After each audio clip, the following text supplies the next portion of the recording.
Hi everybody, welcome back. A few things before we get started. We are in a new setting because my parents saw the video from yesterday and found out that I went upstairs.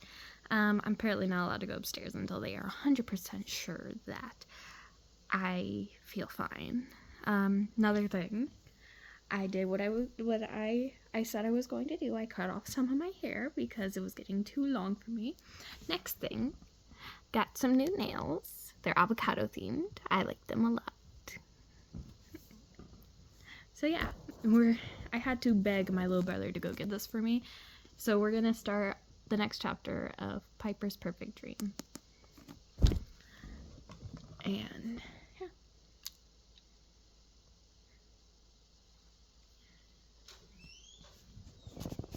Sorry, my mom came out of her room.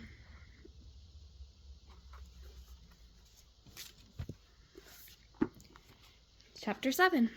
Piper had no idea what to do next, so she sat down in the booth and idly leafed through the books, wishing... So many interruptions down here. Anyways, wishing books were so heavy and cumbersome. How did students carry them around, much less hold them up to read? Concentrate, Piper, she told herself. Focus on Olivia. Where could she be? Why had she left so suddenly? Would she return? Piper pushed aside our nation's history through the centuries to clear space to put her head down. She always thought better that way. But the history textbook bumped into the math book, which nudged something called advanced reading material for the young scholar, and they all fell onto the seat across the table. Ouch! Olivia popped up, rubbing her shoulder. The books thudded to the floor. You were resting here the whole time, Piper was amazed. I'm so sorry I interrupted your time of rejuvenation. Huh? Olivia sounded confused. She blinked and shook her head. I must have fallen asleep. Piper nodded encouragingly. It certainly made sense to fall asleep in the late afternoon. Although, as a general rule, she preferred an earlier nap time. Olivia yawned. I've been so tired lately. Piper leaned closer, a tingle of excitement running down her spine. Clearly, Olivia wasn't getting enough sleep. Most likely, she was anxious about a problem. Worrying could keep anyone awake, and her wish must revolve around solving the problem. I'm sorry, I can't concentrate. Sorry, I have 2 dogs. Well, I have 3, but these 2 are being annoying. But what was the problem? Piper could almost feel the wish dangling in front of her, tantalizing, as if she could reach out and touch it. Give me a minute. God, I can't get through this. Sometimes I have trouble sleeping too, Piper told Olivia, in a way meant to encourage her to tell more. That was stretching the truth, so Piper crossed her legs at the ankles the way starlings did if they told a fib. Oh, so now you know when someone's telling a fib if they cross their ankles. Oh my god, long chapter. Yeah, long chapter. You do? Olivia took a deep breath. Usually I fall asleep as soon as my head hits the pillow, and I don't wake up until my alarm goes off. But lately I've been sensing an evil presence lurking in your dreams, dark and threatening. You can almost see it in your mind's eye whenever you close your eyes. Piper's voice trailed off when she caught a sight of Olivia's put-off expression. No, Olivia said, leaning back against the bench further away from Piper. Oh, Starf, Piper muttered to herself. Now she had really freaked out her wisher, and she really needed to gain Olivia's trust. It was so important in pinpointing the correct wish. Don't mind me, she said airily, as if it didn't matter that much. The whole evil presence stuff, it was just part of a bad dream I had the other night. Olivia smiled sadly. I've been having bad dreams too, she confided. But then she seemed to pull back once more and shrugged. It's really no big deal. Everyone has bad dreams. I'm sure they'll go away. She didn't sound like she believed it, and Piper didn't believe it either. Bad dreams had a way of sticking around until you figured out what they meant. Girls! Fuck my voice. Girls, Alice called from behind the counter. Come and get your dinner. Reluctantly, Piper stood when Olivia did. They made their way to the front of the diner. There were 2 heaping plates of food, were waiting. Piper stared at her dish. She didn't recognize a thing, so she grabbed a nearby menu and leafed through the pages.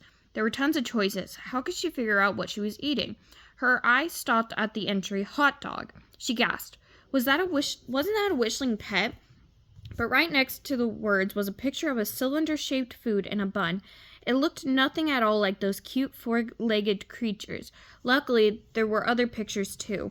Piper identified her food as a veggie burger, sweet potato fries, one of those long green and bumpy things called a pickle, and coleslaw.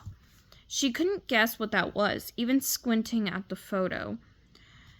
Partial to greens, she started with the pickle.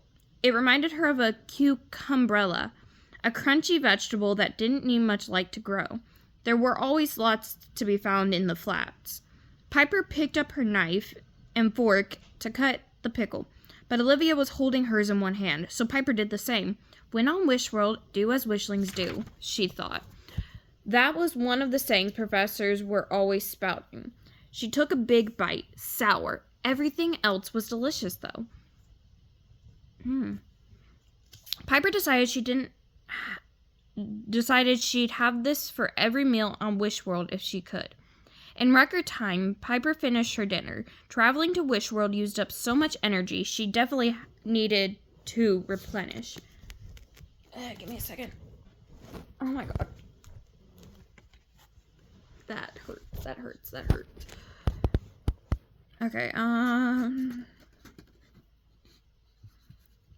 Meanwhile, Olivia just pushed her food around the plate. Piper was sure she was still thinking about her bad dream. If only she could get Olivia to open up again. She had to try, and this time she'd take it slow. Maybe you like something else to eat, she asked gently. Some kind of comfort food. Eating garbled greens always made Piper feel better. I can get it for you. Good idea, Piper. Comfort food. But I'll take care of it myself. Olivia jumped off her stool, went around the counter, and started working by the fountain area. Piper grinned. Olivia smiled back as she grabbed 2 tall glasses. In each, she put a spoonful of chocolate syrup and milk. She filled the glasses with cold seltzer from the fountain tap. Olivia named everything as she went, so it was easy to follow. Piper could barely contain her excitement when she heard chocolate. Even though she'd eaten a big dinner, she still had to try the tasty treats she heard about from other star darlings. But she did have to ask about the seltzer. Oh, it's just bubbly water, Olivia explained, adding a bit more. The drinks foamed to the brim, without one drop spilling over. Olivia mixed the glasses with a long spoon and plopped in straws. Then she pushed one across to Piper. Try it, she said. Piper sipped. Fantastic. The drink was star-amazingly refreshing with a yummy chocolate sweetness to it. But it had a fizz and pop, too. And might just have been the best thing Piper had ever tasted. Other star darlings had talked about soda and chocolate milk, but she doubted anyone else had had one of these on her mission. What is it called? It's a chocolate egg cream. I know, Olivia added quickly. It doesn't have eggs or cream, so don't ask me why it's called an egg cream. And I'm not surprised you don't know it. Hardly anyone outside of New York City has heard about it. New York City. The place name meant nothing to Piper. She supposed it was a very small town in the middle of nowhere. It had to be, for hardly anyone to know about this wonderful drink. I wish it was in the middle of nowhere. Jesus Christ. Piper reached for her trusty menu to find it on the listing. Oh, you want to find it there, Olivia said. People wouldn't order it anyway. It's just a New York thing. You know, my parents are from there. Okay, girls, said Alice, reaching to clear Piper's empty glass. It's getting late. Time for you to head out. She looked at Piper. Is someone coming to pick you up? Piper concentrated, staring into Alice's eyes. She said solemnly, Why don't I sleep over at your house? Alice sniffed the air. There's that rhubarb pie smell again. How strange. Pete isn't even baking today. Then she looked at Piper. Why don't you sleep over at our house? Olivia looked surprised, but not upset. A favorable sign, Piper thought. Sounds good, said Piper. I'm sure my grandma won't mind. Holding in her laughter, she pretended to place a call on her Stars app. Her family had no idea she was on Wishworld, but she felt sure that if they had, they'd be fine with her spending the night with this nice family. The two girls cleared the rest of their dishes, then made their way to Olivia's home. It was just around the corner from the diner, on a street very much like the one she walked down earlier, with snug little houses and big leafy trees. Oh my god. I'm sorry, my leg. To open the front door, Olivia used a metal tool, twisting it into a hole below a knob. The inside of the house was just like the outside, Piper thought, cozy and colorful, with shaggy rugs covered brightly polished hardwood floors, small rooms, and lots of knickknacks spread on shelves and cabinet tops. In one alcove, framed photos and awards covered the wall. Piper examined them all closely. In most pictures, Olivia posed with an older girl who had the same deep blue eyes. "Is this your sister?" Piper asked. "Yep," said Ophelia. Again, Ophelia, Olivia, Isabel. Isabel's awards took up more space than Olivia's. Piper noticed, but that was probably because she was older. She finished more school years. "You both are excellent students," Piper observed. Piper meant as a compliment. She expected Olivia to say thank you, or at least acknowledge the comment in some way, but Olivia leaned over her backpack as if she didn't want to continue the conversation. She pulled out some textbooks and said, "I'll do my homework now if you don't mind," Piper finished for her. "Why would I mind? You feel like I'm a real guest, I know, and like you're responsible for me, but I basically invited myself. Do your homework." Olivia finished her homework at the dining room table while Piper browsed through her school books. She couldn't get over the feel of them. They were heavy, true, but wonderful too. The textbook pages were so smooth and shiny and fun to turn. After about an hour, Alice came home from the diner and announced, "Bedtime!" Olivia pushed aside dozens of stuffed animals on her bedroom floor and set up a blow-up bed for Piper. She opened a drawer to show Piper pair after pair of pajamas. Piper lifted a gauzy, scoop-necked nightgown, the color of luminous lake. "Could I wear this one?" she asked. "Of course," said Olivia, without even looking. She took the first pair of pajamas from the pile and went to the bathroom to change. It always amazed Piper that most starlings paid so little attention to their nightwear. She guessed witchlings did the same. The girls settled into their beds quietly. That had to change. We need to connect, Piper thought. And really, it was the perfect time. There was something about talking in the dark, right before you fell asleep, that was tailor-made for confidences. "So," Piper said, pulling the blanket up to her chin, "tell me about a typical day here in Greenfield. Then I'll tell you about my days in Ladyfield." "Ladyfield?" Olivia repeated. "I thought you were from Mayfield." Piper groaned to herself. Why couldn't she keep these things straight? Sometimes she was too dreamy for her own good. "Just testing you," Piper said. "You passed." "Okay, well," Olivia fluffed her pillow. "About my day. I set my alarm for 6:15. It's early, I know. We don't have to be in school until 9, but I have to give yourself plenty of time in case you have more bad dreams and need to shake off that feeling of impending doom." No. I have to go to the diner to eat breakfast." Piper considered this. Olivia went to the diner before school and after school. That was a lot of time spent away from home. Could that have something to do with her wish? Most likely, yes. She should definitely look into this more. "Okay, breakfast. So then what?" Piper prompted her. "Then my friends meet me in front of the diner, and we discuss any disturbing dreams you may have had the night before," Piper finished. "Walk to school together," Olivia said, moving closer to the wall, putting more and more distance between them. But Piper had to keep trying. "And then school. School is just plain old school." Now Olivia actually turned her back on Piper.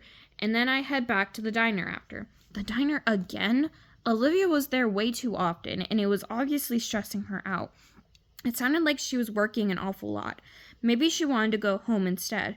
Maybe she wanted to join an after-school club or play a sport. Although Piper didn't see the appeal, many starlings did, and it was really good for them. But once again, Piper was getting off track. Olivia, she told herself. "Well, I'm here now," she said to Olivia. "I can cover for you at the diner so you don't have to work so much. Wouldn't that be great?"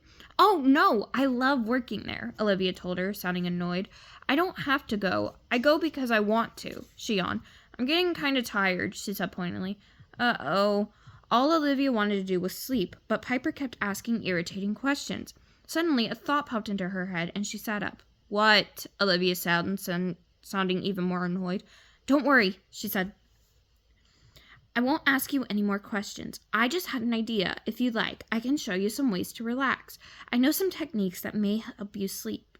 "Really?" said Olivia, interested. She sat up too. Piper nodded. "Okay," Olivia agreed. "Let's do it. First, let's both lie back down." It wouldn't hurt Piper to de-stress too. Now we close our eyes and focus on breathing.